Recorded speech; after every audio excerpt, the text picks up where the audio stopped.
Hello and welcome to another episode of Lectures of Fallen Wisdom. Today I'm going to talk about the fact that everyone is fatter than they think they are. Everyone looks in the mirror and they see a less fat person than they are. And that's just some facet of human nature that I can't really explain, but I know it's true. So chances are, if you even suspect you're fat, you're very fat. If you don't think you're fat, chances are you're fat.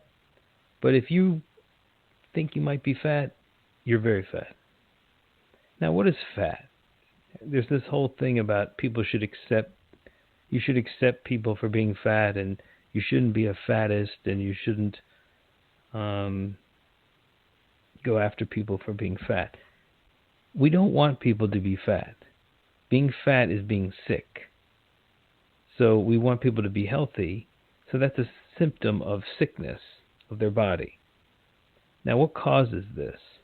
Obviously, we know now, most of nutritionists agree that too much excess carbohydrates in the absence of protein and vitamins is going to be a problem, is going to create this excess fat. But why are people going to these things? Why do you grab for that piece of cake compulsively? Some people can just have a little piece of cake, but some people will eat a whole cake. Now, there's all these different forces acting upon you. So no one is to blame for being fat. The thing about it is that, but you do have control if you can get knowledge about why it's happening. Because that's just the only way you're going to be able to avoid stuffing these things in your mouth that aren't good for you. Now, why is it that people, they know these things are not good for them, but they still shove them in their mouth because they want them? It's a form of self-punishment. It's also a form of self-distraction. There's this inner rage of the unfairness of life that everybody is carrying around inside of them. And some people, it's very strong. Some people are able to release it through their art, through their job, through their underlings in their job, by abusing other people, frankly. But you can also transmute it into art. It's very rare that people are able to do that. But rage has captured all of us, especially in this modern society. You just look all around. The news is broadcasting things for you to be enraged at, especially like politics and things like that. So there's just this mounting rage. You can see it on both sides of the political spectrum. So, consequently, excuse me while I get some water, or as I call it, the blood of the earth.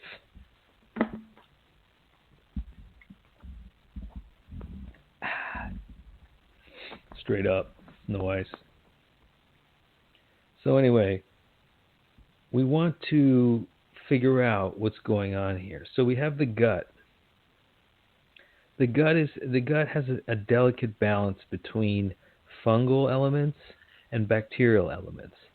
And in most people in the modern diet, because of the amount of empty carbohydrates they eat, that imbalance is tilted towards the fungal. And that's the reason why all these people have all kinds of eczema and all kinds of skin issues. And it's also the reason why people are addicted to carbohydrates. If you have an excess of fungi in your gut, you're just going to be a fiend for sugar, a fiend for sweets. And that's great, in fact. Like, you enjoy being a fiend for sweets because it's so great to eat them. And it becomes such a great distraction from you, from your rage. That rage inside of you. That if you just acknowledged it, you wouldn't even want to eat a sweet thing. But you're eating it because you know you don't want to think of it. Don't be in avoidance of this rage. Give voice to it. Tell people about it. There's nothing wrong with expressing rage in a controlled form and telling people how enraged you are and why. Even if you just write it down for nobody to see. But it's better if people see it in its controlled form. But it should be there. Passion is what rage becomes when it's transmuted into the right form. But you need to acknowledge it, because as you're running away from it, you're just shoving empty shit into your mouth. Now, I talked a lot on the other show about the kinds of things you're putting in your body. All you have to do is just make sure that they are full of nutrition and not just a empty carbohydrate. And you'll live a perpetual existence. You won't break down.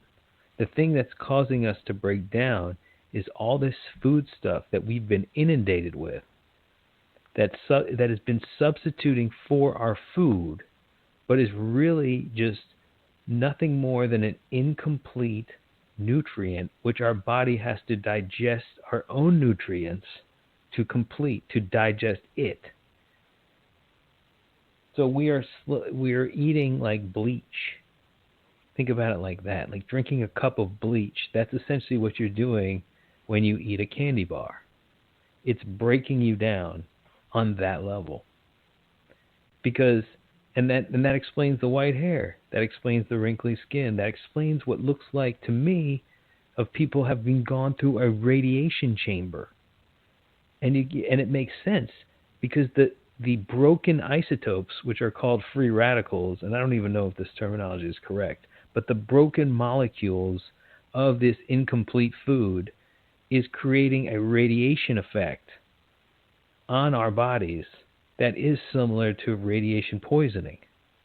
It's just going through the gut to do it. But it's the same molecules, and they are incomplete radioactive molecules, and we are being broken down. We're being broken down by the food that we eat. And it makes sense now that we've become this society that's very prolific. We're doubling the population I don't know, every year. I'm not even sure, but it's astronomical. This is insustainable. So of course they have to give us. They're just feeding us the food to get rid of us. And who knows if it is a grand conspiracy or if it's just nature taking care of itself. But it's happening. So don't fall for it. Take vitamins. Now there's this whole campaign to tell you that vitamins, the very vitamins that you can buy, multivitamins, they're saying, oh, they don't do anything. But they do. Okay, they do exist. Vitamins can be isolated. You find reputable companies. I know the people that make the vitamins. These vitamins are real vitamins, okay? Sometimes you don't get them all. And it's very hard when they're forcing all this empty food. Now, especially if you're eating the empty food, God damn it, get the multivitamin, get some vitamins in your body, get a book on vitamins, and just figure out the ones that you need. And just take regularly.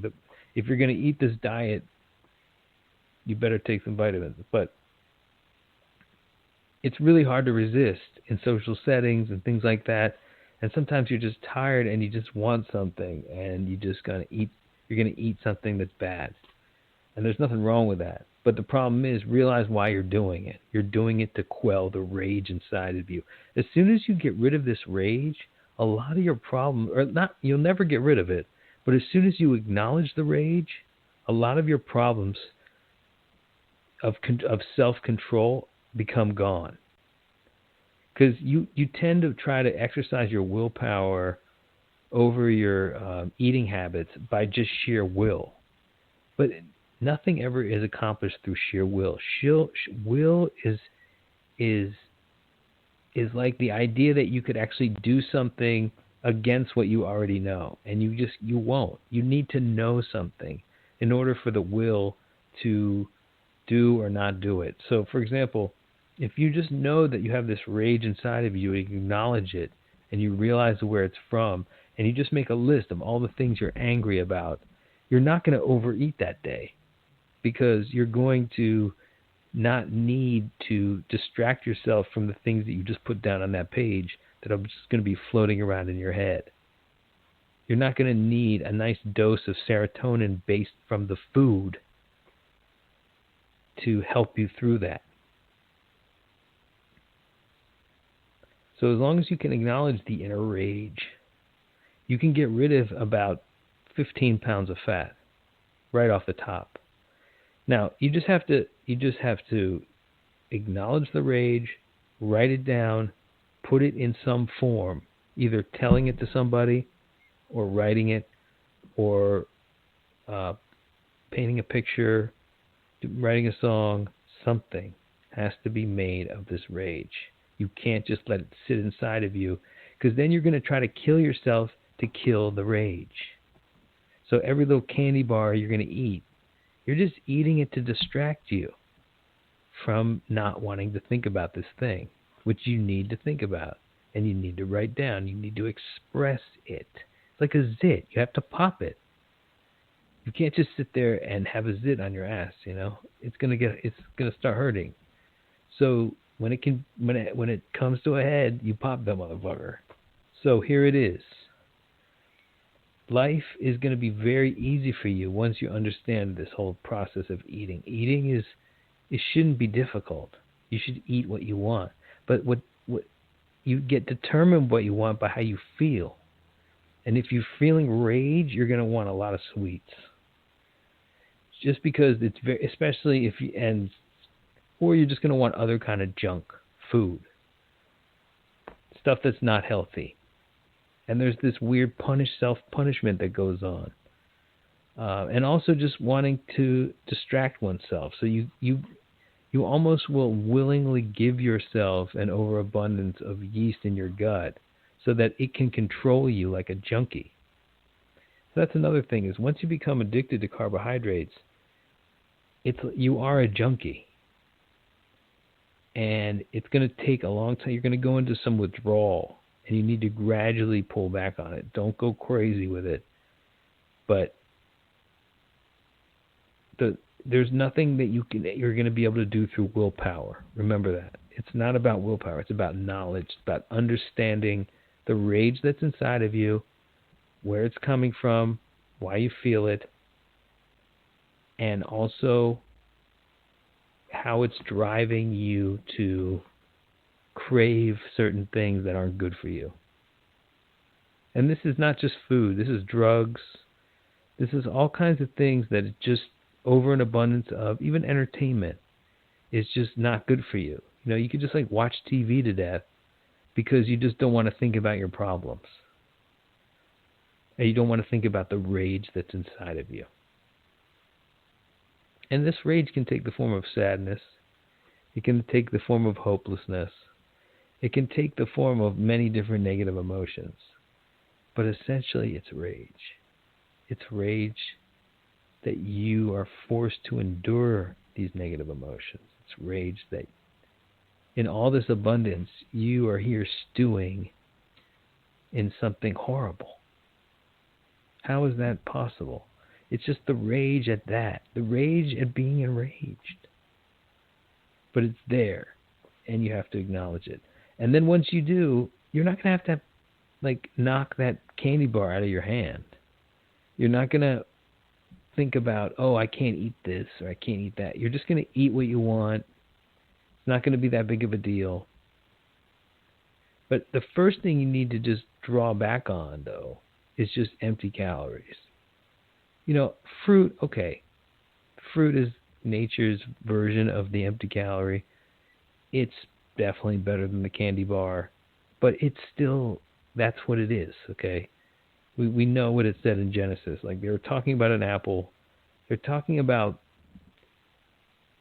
man cannot live on fruit alone. That's the recipe for death.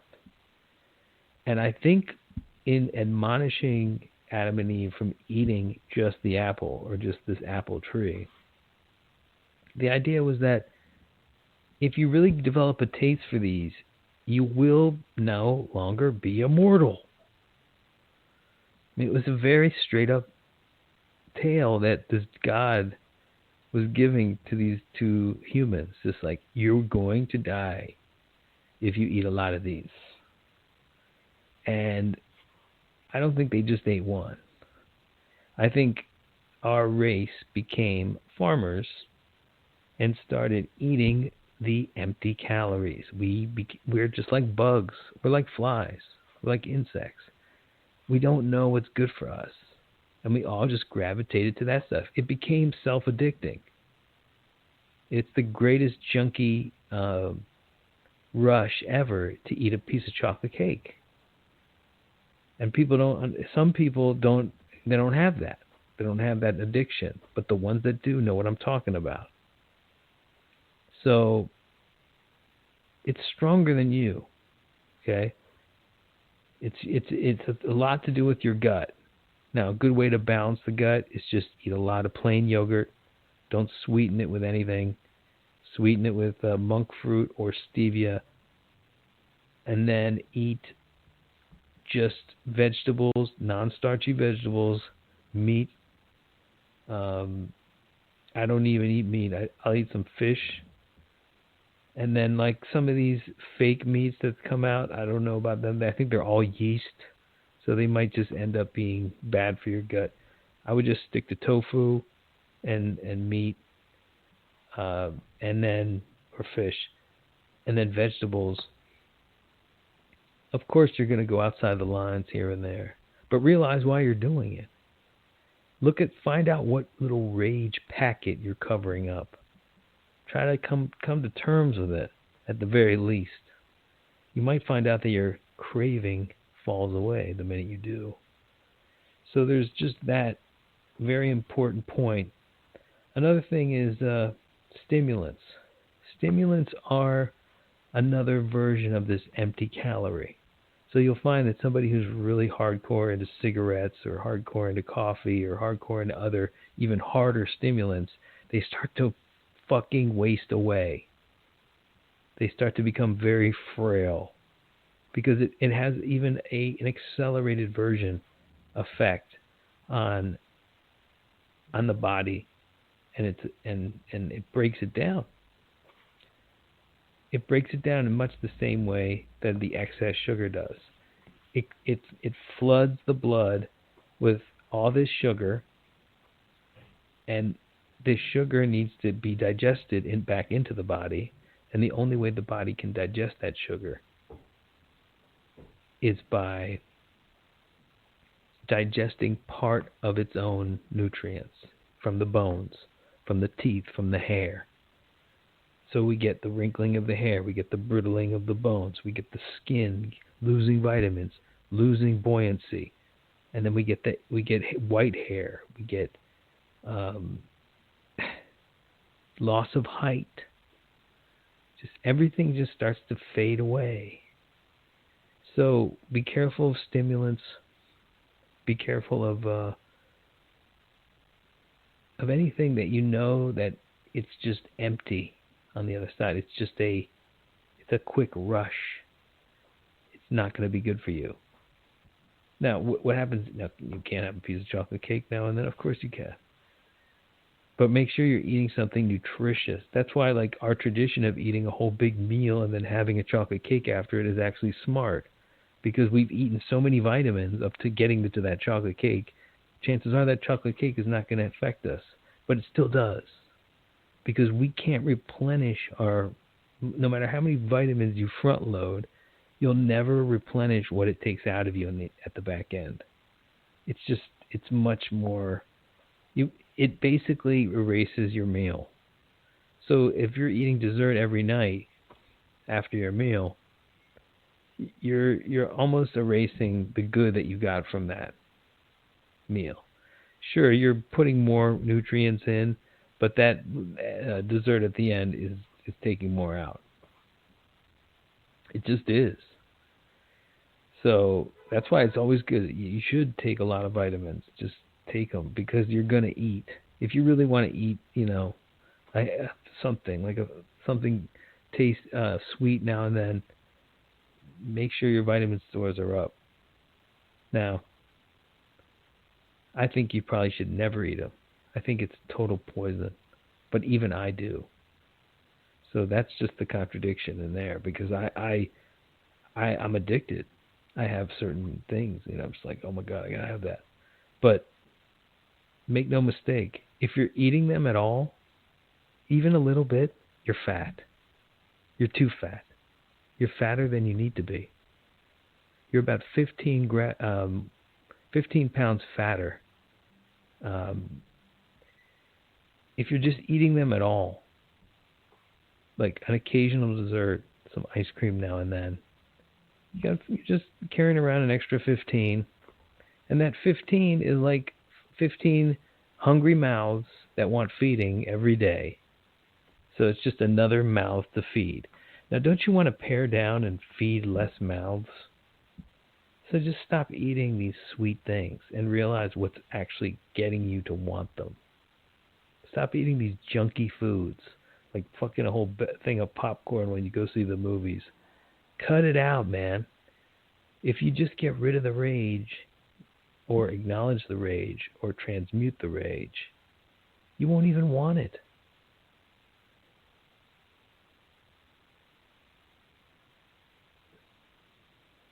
So, yeah, I guess what I'm saying. So the bottom line is, you never know when you're fat. If you think you're fat, you're definitely fat. And the only reason you're fat is because you eat empty calories. And the only reason you eat empty calories is because you're filled with rage. And you don't want to face it. Welcome to another episode of Lectures of Fallen Wisdom. Thanks for listening.